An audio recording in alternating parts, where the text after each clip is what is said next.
Hey everybody, hi, I'm back. Welcome to Say It's Sunday. It's Angela McGowan, your professional healthcare advocate, caregiver strategist, author, publisher, and founder of Angie's Pace. As patient advocates committed to excellence. So, how are you this Sunday evening? I hope that finds you well. Today, we're going to be talking about uh, work and life balance, getting our life balance. That's for caregivers. That is for caregivers working outside the home. That's just for all of us. We need to get and pull things in balance because, as you will find, when things are not in balance, other things go wrong. And so we're going to talk a little bit about it. Of course, if you want to join me, I did give that to you. And so let's just get right into it because I know the game is on. So I want to make sure that we get through this important information and we can all enjoy the game. So, work and life balance. Caregivers working inside the home, I mean, they might be entrepreneurs, right? And then they are caregivers. And then there's caregivers who actually are going to outside of the home to work. And then there are, caregivers that are doing both. They're entrepreneurs and working outside them. So your hands are pretty full. So working, okay, thank God for working. Working allows us, it gives us a way to provide for ourselves and for our families. So, we're not against working at all. We're working. It's okay about working. But here's what you need to know. A mental health foundation finds in a survey that 1/3 of the people feel unhappy or very unhappy about their work hours. So people are not necessarily upset about working, but it's the hours. If I could go in earlier, if I could go in later, if I could work so many hours on this day, so many hours of that day, it would be just fine. But of course, with the way life happens, it could be fine for a while and then we need another change. Another statistic shows that more than 40% of employees neglect aspects of their life due to their work. And not that something you don't want to do, but maybe you're just too tired to function in certain capacities. So it makes you vulnerable. It's an increase in issues with mental health, stress. We did a big thing on stress, depression, anxiety, all of that comes under mental health. Now, one of our sources that we're using for this evening is NAMI. It's National Alliance on Mental Illness. And so they're giving some suggestions when you're talking about what can I do to balance my life. First thing it says, organize your schedule. Okay. Scheduling is not just for the doctor's office, beauty appointments, anything like that, but to actually bring order to your life, to get the balance that you need to get something of a calendar system more. And they recommend having a dry erase board, or even sometimes an electronic calendar, a dry erase board for maybe in the home. So as things happen on a weekly basis, you can update it. Maybe it's been canceled, whatever, and people could always see it. The electronic, I'm sure, is something that you could always take with you, whether you're using your phone, tablets, or any other type of organizer. You know, they even suggest, now this was unusual, organizing your sleep time as well as you do your work time. Okay.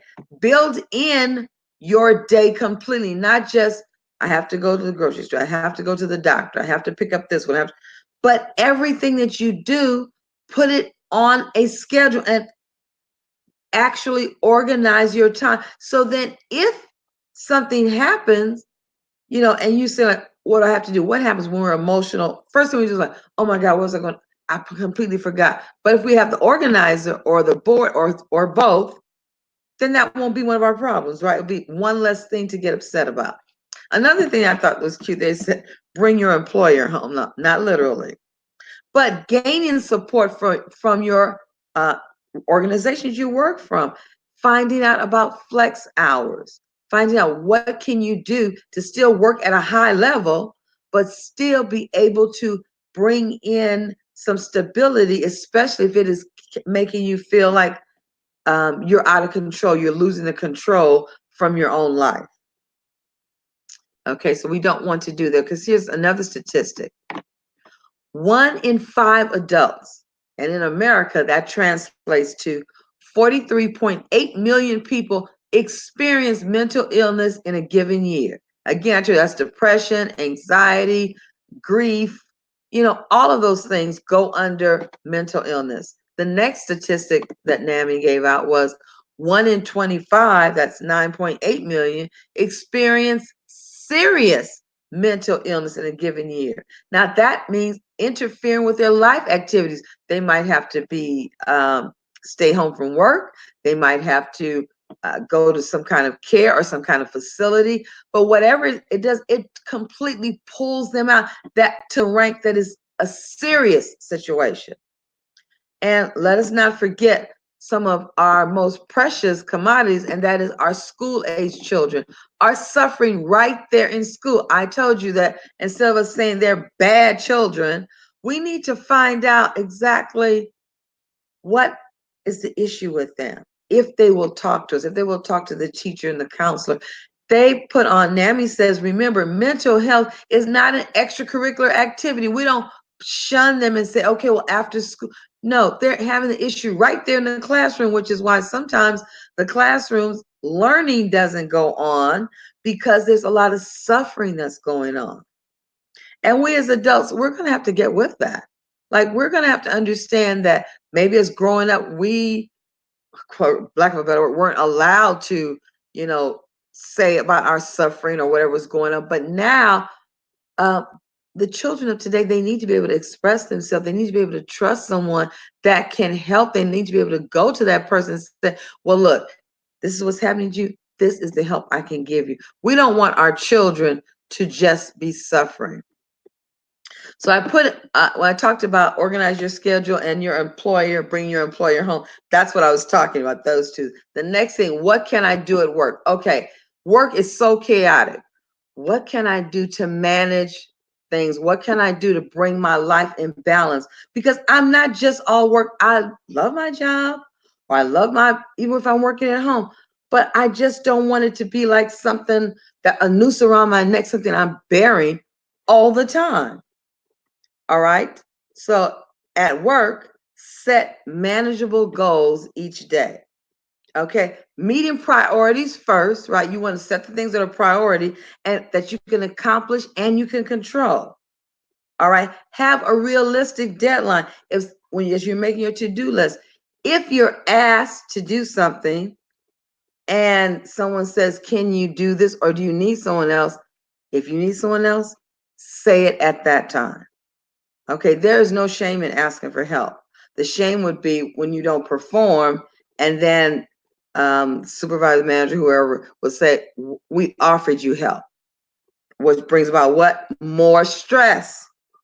Be efficient with your time. Don't procrastinate. Okay, the hardest, the most daunting task, do that first. Okay, so you have a big project, do it first. Divide it into smaller tasks, but the smaller tasks that you don't particularly care for, do those first. Okay, and then you will find yourself being on the winning part, and you will spend less time doing busy work and doing things in a haphazard manner. All right, so what can you do about life balance at home? Unplug. That's right.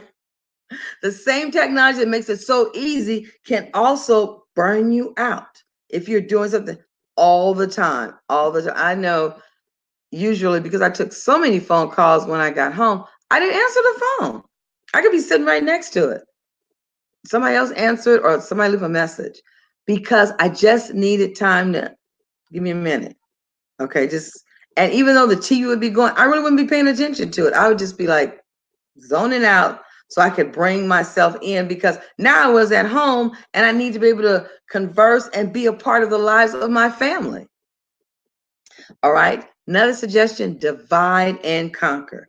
Make sure that at home that The responsibilities are evenly distributed, okay? And outlined clearly so you won't have confusion and problems. You don't need confusion and problems at home. So now listen, especially when it comes to our children as they grow up, yes, there might be things that you didn't do at a certain age, but these kids are far exceeding us, okay? When you have the 5-year-old that's running tablets and doing it, there's not much that they can't do. So don't be afraid to delegate, okay? And ask for help there as well.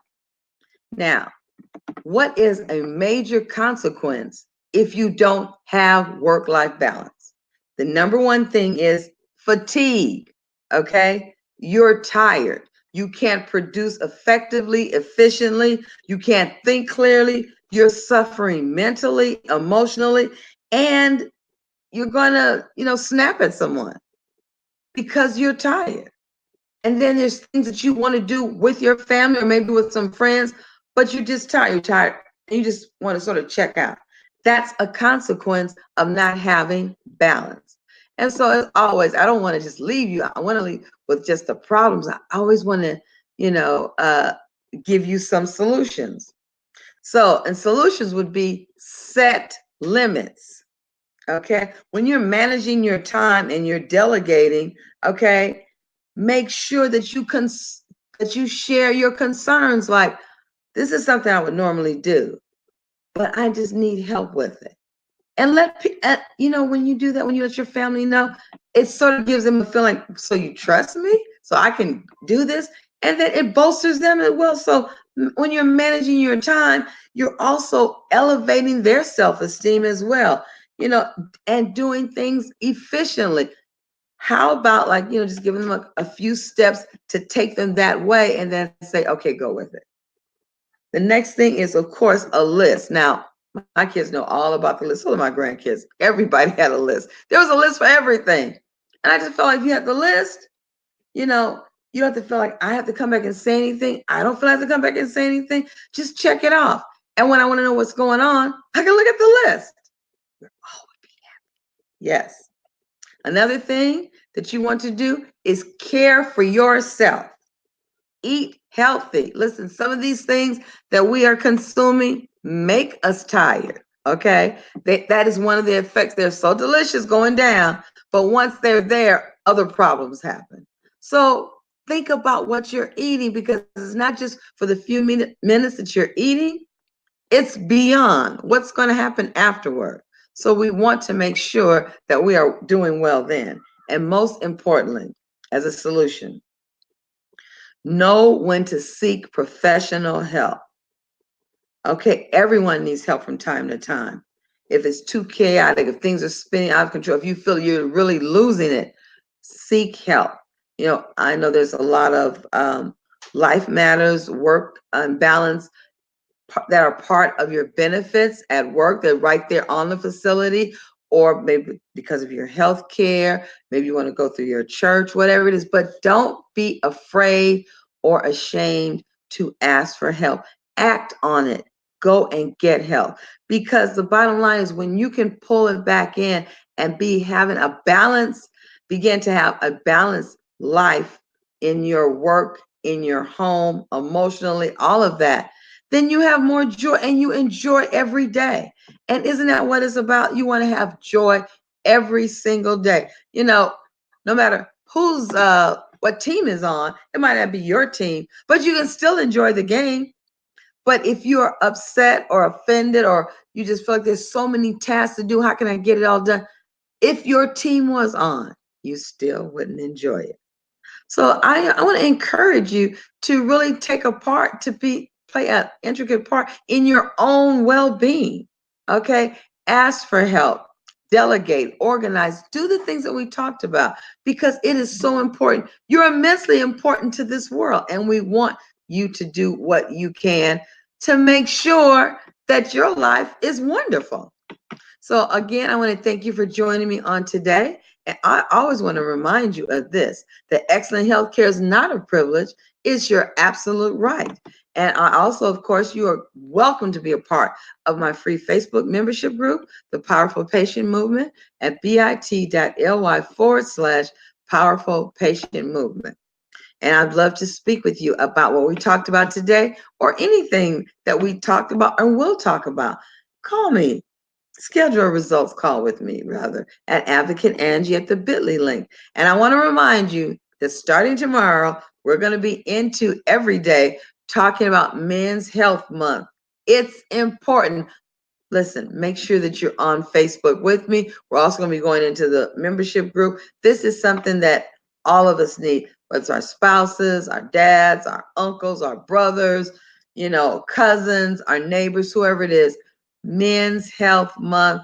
Let's make it extraordinary, okay? So join me on tomorrow. I'll be here at 9 o'clock on Pacific Standard Time, and I'll be looking for all of you. And as always, I leave you with what? Two things. Oh, caregivers. I was too excited. Listen, caregivers, you're getting two things first. One and two. Thank you. This is your day. And I didn't, but let me just say, in my own defense, I had some technical things. And every time I put something on the screen, it erased. So I think that erased as well. But listen, caregivers, thank you. Nobody said anything to you this week? It's my honor to do that and say thank you. Thank you for being kind and loving and nurturing. Thank you for your sacrifices. Thank you for fulfilling a need that only you could do, because what? You are absolutely irreplaceable and you make life pleasant and great for so many people. And I want to thank you. And I hope that you are always taking in what we're saying on Sunday, because giving great care to those you love and care for is a must, but you have to always remember to care for yourselves. So now I'm going to leave you with those other two things: blessings and joy. Why is that? Because they both belong to you. Have a great Sunday, the beginning of a fantastic week. Thank you, caregivers. I appreciate you. You're appreciated. And thank you, everyone. I'll see you again tomorrow. We're going to be discovering and talking about and getting revelation about men's health. All right, take care. Bye. Blessings.